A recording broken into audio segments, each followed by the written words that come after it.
अगर आपको अपने जीवन में कमाना है अंबानी अडानी के जैसा धन, तो जीके जीनियस पंकज के करेंट अफेयर के वीडियो में लगाओ ना अपना मन। दोस्तों चलिए शुरू करते हैं आज मतलब 9 फरवरी 2024 के करेंट अफेयर के इस वीडियो को। आज का पहला सवाल आप सभी के स्क्रीन पर है। इंडिया एनर्जी वीक 2024 का आयोजन किस राज्य में किया जा रहा है? ऑप्शन है हरियाणा, मध्य प्रदेश, गोवा या फिर बिहार। अगर आपको इस सवाल का सही जवाब पता हो तो हमारे कमेंट बॉक्स में इसका उत्तर जरूर बताइएगा। उत्तर है ऑप्शन सी, गोवा। प्रधानमंत्री नरेंद्र मोदी ने भारत के गोवा राज्य में इंडिया एनर्जी वीक 2024 का उद्घाटन किया, जो देश के ऊर्जा क्षेत्र को आगे बढ़ाने की प्रतिबद्धता में एक महत्वपूर्ण मील का पत्थर है। भारत ऊर्जा सप्ताह 2024 कार्बन फुटप्रिंट को कम करने और ग्रीन एनर्जी स्रोतों को बढ़ावा देने के लिए आयोजित किया जा रहा है। इस कार्यक्रम में 100 से अधिक देशों के 4000 से अधिक प्रतिनिधियों सहित 35,000 से अधिक लोग भाग ले रहे हैं। तो अगला और दूसरा सवाल है, हाल ही में किस राज्य विधानसभा में यूनिफॉर्म सिविल कोड मतलब यूसीसी बिल पेश किया गया? ऑप्शन है उत्तर प्रदेश, असम, बिहार या फिर उत्तराखंड। उत्तर है ऑप्शन डी, उत्तराखंड। उत्तराखंड के मुख्यमंत्री पुष्कर सिंह धामी ने यूनिफॉर्म सिविल कोड को विधानसभा सदन में पेश कर दिया है। इस विधेयक को अब आगे उत्तराखंड के राज्यपाल के पास भेजा जाएगा। इस बिल के पास हो जाने के बाद यह कानून बन जाएगा। इसके साथ ही उत्तराखंड देश में यूसीसी लागू करने वाला पहला राज्य भी बन जाएगा। यूनिफॉर्म सिविल कोड का draft justice Ranjana Desai committee की रिपोर्ट के आधार पर तैयार किया गया है। तो अगला सवाल है, प्रधानमंत्री नरेंद्र मोदी ने कहां पर मां कामाख्या मंदिर कॉरिडोर का शिलान्यास किया है? ऑप्शन है नागालैंड, असम, छत्तीसगढ़ या फिर तेलंगाना राज्य में। उत्तर है ऑप्शन बी, असम। प्रधानमंत्री नरेंद्र मोदी ने 4 फरवरी 2024 को असम का दौरा किया। इस दौरान उन्होंने 11,600 करोड़ रुपए की परियोजनाओं का उद्घाटन किया। इन परियोजनाओं में तेल, गैस, रेलवे, सड़क और स्वास्थ्य से जुड़ी परियोजनाएं शामिल है। प्रधानमंत्री मोदी ने गुवाहाटी में कामाख्या मंदिर में दर्शन किया और फिर उन्होंने मां कामाख्या दिव्य लोक परियोजना का शिलान्यास भी किया। तो अगला सवाल जानने से पहले चलिए जानते हैं 9 फरवरी 2024 को क्या स्पेशल है। तो दोस्तों आज है बाबा आमटे डेथ एनिवर्सरी। बाबा आमटे एक भारतीय सामाजिक कार्यकर्ता थे।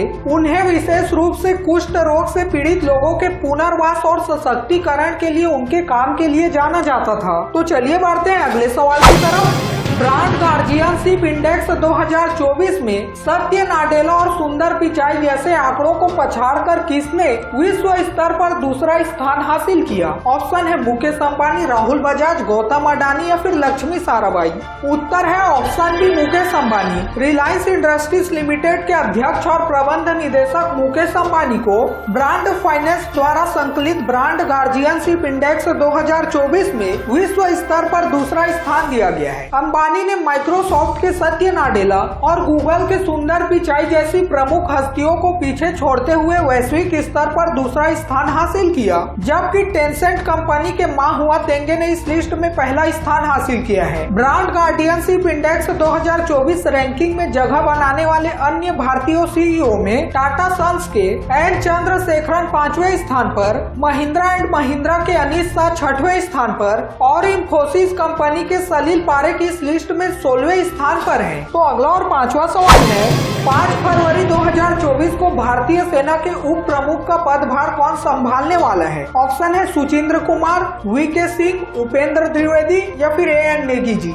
उत्तर है option C, Upendra Dwivedi. Lieutenant general Upendra Dwivedi भारतीय सेना के उप प्रमुख की भूमिका संभालेंगे। वह इस भूमिका में lieutenant general MV. Suchinder Kumar का स्थान लेंगे। जनरल द्विवेदी वर्तमान में उत्तरी सेना कमांडर के रूप में कार्यरत हैं। उन्हें सेना प्रमुख पद के लिए सबसे आगे माना जा रहा है, क्योंकि 31 मई 2024 को जनरल मनोज पांडे की सेवानिवृत्ति के बाद वह सबसे वरिष्ठ जनरल है। तो अगला सवाल जानने से पहले अगर आपको करेंट अफेयर के साथ अप टू डेट रहना पसंद है तो इस वीडियो को लाइक और चैनल को सब्सक्राइब या फॉलो करके कमेंट में इस वीडियो के लास्ट में पूछे गए सवाल का जवाब जरूर दीजिएगा। तो अगला सवाल है, उड़ीसा में किस बस स्टैंड का नाम BR अम्बेडकर के नाम पर रखा जाएगा? ऑप्शन है Baramunda ISBT, Cuttack ISBT, Puri bus terminal या फिर संबलपुर बस डिपो।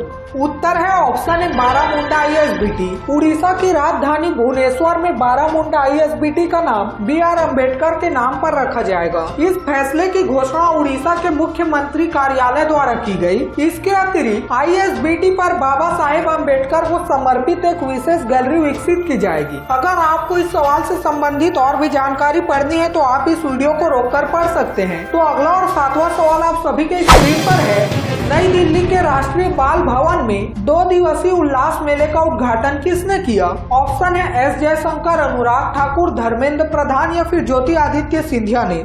उत्तर है ऑप्शन सी धर्मेंद्र प्रधान। केंद्रीय शिक्षा मंत्री धर्मेंद्र प्रधान जी ने नई दिल्ली के राष्ट्रीय बाल भवन में 2 दिवसीय उल्लास मेले का उद्घाटन किया। स्कूली शिक्षा और साक्षरता विभाग और शिक्षा मंत्रालय इस कार्यक्रम का आयोजन कर रहा है। इस आयोजन में विभिन्न राज्यों और केंद्र शासित प्रदेशों के 700 प्रतिभागियों के साथ साथ शिक्षा मंत्रालय और विभिन्न संगठनों के 100 से अधिक लोग भाग ले रहे हैं। तो अगला सवाल है, वर्तमान में REC उड़ान योजना के तहत देश में कितने एयर रूट संचालित किए जा रहे हैं? ऑप्शन है 319, 419, 519 या फिर 619।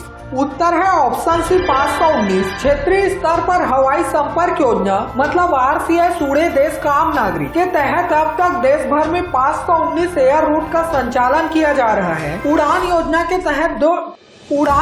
के तहत 2 जलीय हवाई अड्डों और 9 हेलीपोर्ट सहित 76 हवाई अड्डों का संचालन किया जा रहा है। और अगर बात की जाए उड़ान योजना की तो इस योजना को साल 2016 में लॉन्च किया गया था। सुखबीर सिंह सिंधु के स्थान पर उत्तराखंड की पहली महिला मुख्य सचिव के रूप में किसे नियुक्त किया गया है? ऑप्शन है अनिल रतूड़ी, राधा रतूड़ी, राजीव गुप्ता या फिर अनिल अहलावत जी। उत्तर है ऑप्शन बी राधा रतूड़ी। सुखबीर सिंह सिंधु की जगह राधा रतूड़ी को उत्तराखंड की पहली महिला मुख्य सचिव नियुक्त किया गया है। राधा रतूड़ी जी 1988 बैच की भारतीय प्रशासनिक सेवा मतलब IPS अधिकारी है। राधा रतूड़ी ने सुखबीर सिंह सिंधु का स्थान लिया है, जिनका उत्तराखंड के मुख्य सचिव के रूप में कार्यकाल बुधवार मतलब 1 फरवरी 2024 को समाप्त हो गया। तो चलिए बढ़ते हैं अगले सवाल की तरफ। हैजा फैलाने के बीच भारत ने किस देश को मानवीय सहायता भेजी? ऑप्शन है जाम्बिया, जिम्बाब्वे, तंजानिया या फिर युगांडा।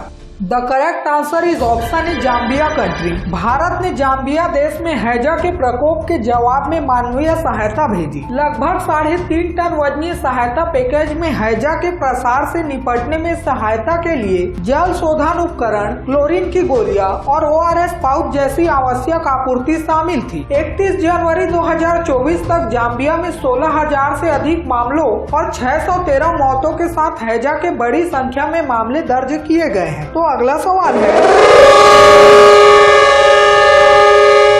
बजर बजने के कारण आज की प्रश्नोत्तरी यहीं पर समाप्त करनी पड़ेगी। उससे पहले चलिए जानते हैं कल के सवाल का सही जवाब क्या था। कल के सवाल का सही जवाब है ऑप्शन बी अनुराग सिंह ठाकुर, जिन्होंने नई दिल्ली में पहली बिम्स्टेक एक्वेटिक्स चैंपियनशिप 2024 की शुरुआत की। तो दोस्तों चलिए देखते हैं आज का सवाल क्या है। हाल ही में भारत किस देश को 34,000 टन आलू निर्यात करेगा? ऑप्शन है बांग्लादेश, श्रीलंका, दक्षिण कोरिया या फिर यूक्रेन। अगर आपको इस सवाल का सही जवाब पता हो तो हमारे कमेंट बॉक्स में इसका उत्तर जरूर बताइएगा, और अगर ना भी पता हो तो तुक्का लगाइएगा। कल फिर मिलते हैं कल के करेंट अफेयर के वीडियो के साथ। तब तक के लिए बाय बाय। जय हिंद, जय भारत।